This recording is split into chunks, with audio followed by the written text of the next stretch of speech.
Well, hello and welcome back to my blog at ratedcrazy.com. I am going to get right into this next blog. It's probably one of the most, if not the most, embarrassing thing that has ever happened to me. So I hope you enjoy the torture that is my life. Reagan is going to join us today for story time. She looks pretty enthused. So let's get started. This blog is entitled, Your Bedroom is My Bathroom. My second serious boyfriend, Evan, was 6'2", had blonde hair, piercing blue eyes, and perfect bone structure. He reminded me of a tall Matt Damon, but more importantly, he was a Jew. After years of Catholic school, dating a Jew just felt right. Finding an Aryan Jew was icing on the cake. I moved to New York City to attend college. I met Evan 2 months after I moved there, while out at a club with my roommates. Evan was 2 years older than me, was working at the New York Stock Exchange, and had just moved to the city as well. He had his own place in the East Village, and he seemed to be the perfect candidate to replace George.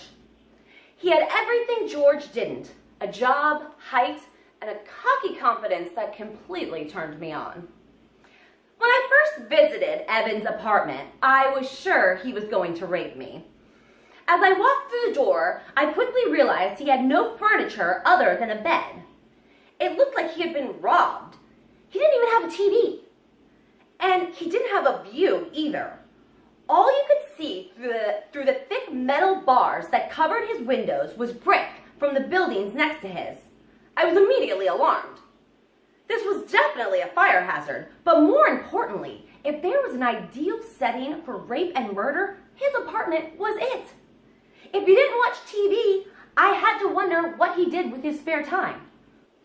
Evan explained he hadn't gotten around to buying a TV because he would normally hang out at a friend's apartment after work.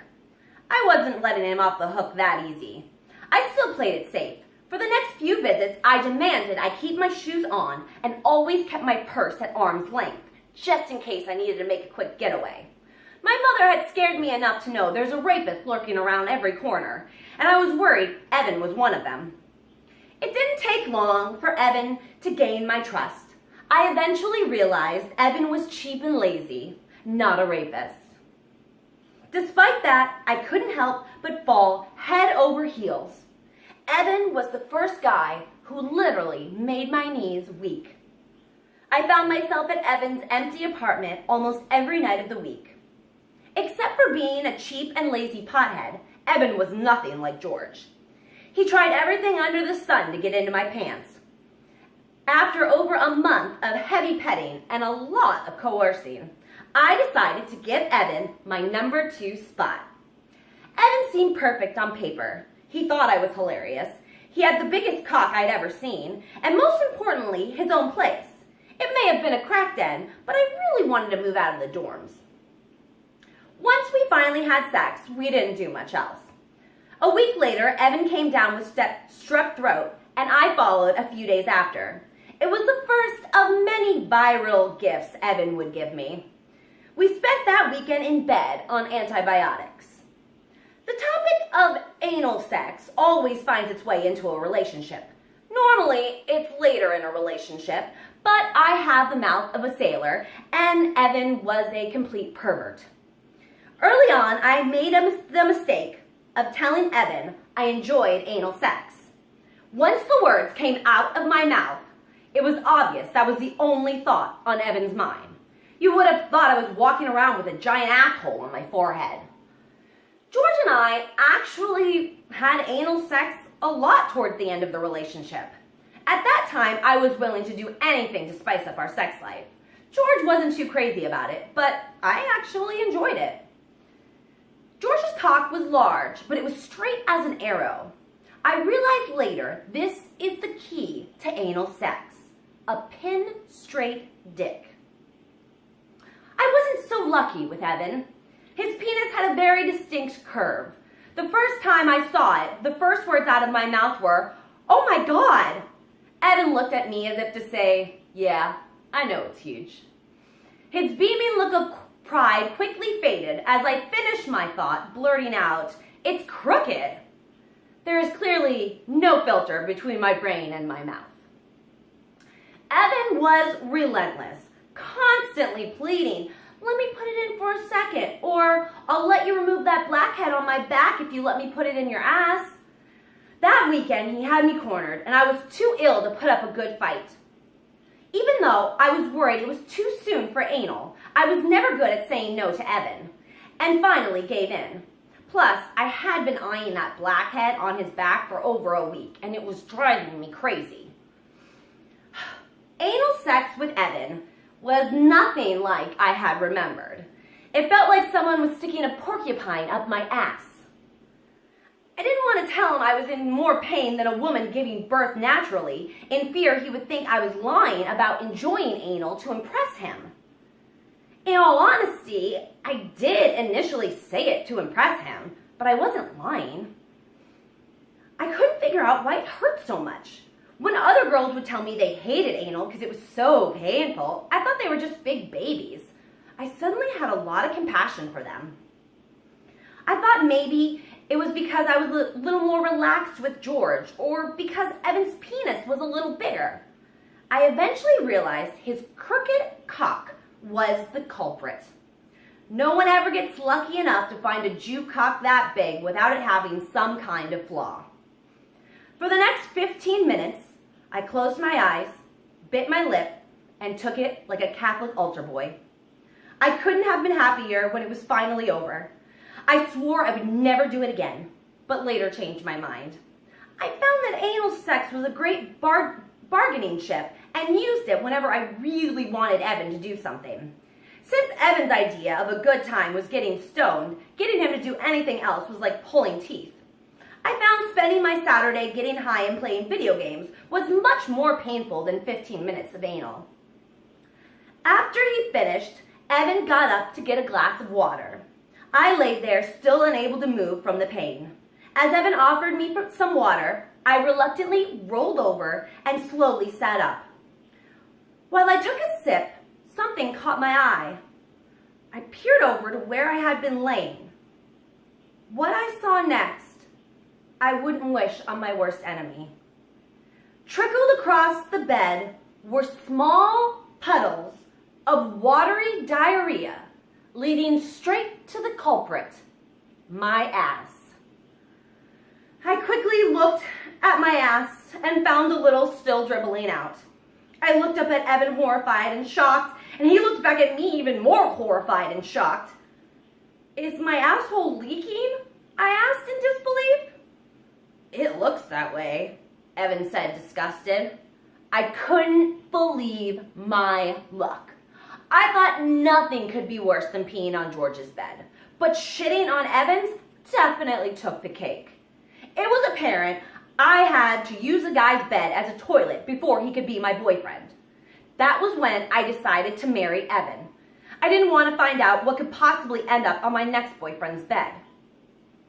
I ran to the bathroom to clean my ass as Evan began to strip the bed. I just wanted to die. "I'm so sorry, Evan," I yelled as I awkwardly squatted in his bathtub, propping my butt under the faucet. "I swear that's never happened to me before." "Yeah, I've never seen that happen before either," he yelled back. I reluctantly walked out of the bathroom and found Evan sitting on his bed with a garbage bag filled with his sheets at his feet. It couldn't get any worse than this. "I'll wash those for you. Don't worry about it. I just can't figure out how this could have happened," he said calmly. Evan was taking this way better than George. Before I could respond, Evan jumped up and yelled, "Oh my God, I know why!" I looked on with sheer hope he could possibly explain my leaky pipe. Evan walked over to his dresser and grabbed my bottle of amoxicillin. "That's why," he said, holding the bottle in triumph. I didn't get it, but decided to take any excuse he was offering. I learned my lesson from the last time I went to the bathroom on someone's bed. "Sarah, antibiotics can cause diarrhea and anal leakage." I wasn't sure I believed him, but it did make the most sense. I'll call Leela and ask her, he said. Leela is Evan's sister's best friend.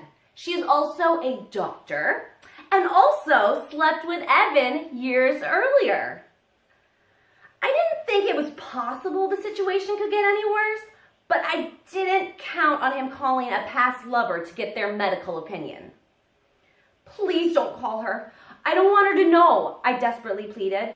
Babe, she's a doctor. I'm sure she's heard much worse. Detective Evan was on a mission, and nothing I said was going to stop him.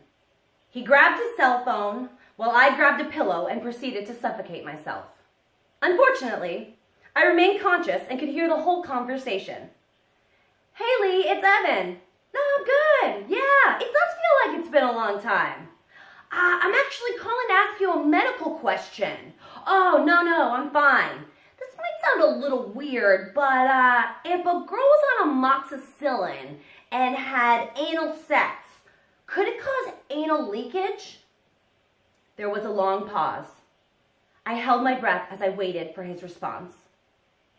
That's what I thought, he said, relieved, as I gasped for air and removed the pillow smothering my face. Yeah, that's definitely a relief. No, I've been dating her for a while. Sarah. You'll probably meet her eventually, as long as she doesn't shit on my bed again, he said, laughing. The hits just kept on coming. I grabbed the pillow and began to suffocate myself again, this time with even more determination. Sarah, I'm sorry. Don't be embarrassed, he said, patting the pillow over my head. It might have been a bit more convincing if he wasn't laughing hysterically while he said it. Okay, Leela, I'll let you go. Thanks so much for the info. Okay, I'll let her know. You too. Bye. The conversation from hell was finally over. Evan struggled to get the pillow away from my face and eventually managed to pry it out of my hands. Leela said she won't tell anyone and she can't wait to meet you. Well, that makes me feel so much better, I said sarcastically. Babe, I don't know why you're so upset. I'm the one with shit all over my sheets. It was just like Evan to play the victim no matter the situation. We slept with no sheets that night, and Evan didn't bring up having anal sex again until I finished my antibiotics. I called Carrie the next day and told her what happened. I knew she was the only person who could truly appreciate the sheer irony of the situation. She was laughing so hard I thought she might actually pee herself this time. Carrie finally gained her composure and said, Sarah, I'm seriously beginning to think it's not the weed or the antibiotics, it's you. I've never heard of these things happening to anyone else. She did have a pretty valid point. It's one thing that you have managed to pee and now crap on 2 different men, but how both of them continue to date you and allow you anywhere near their bed, I'll never know. I like to focus on the fact that I haven't used anyone's bed as a toilet since. I've learned many important lessons in my life, but the most important one, by far, is don't ever have anal sex when you're on antibiotics, especially amoxicillin.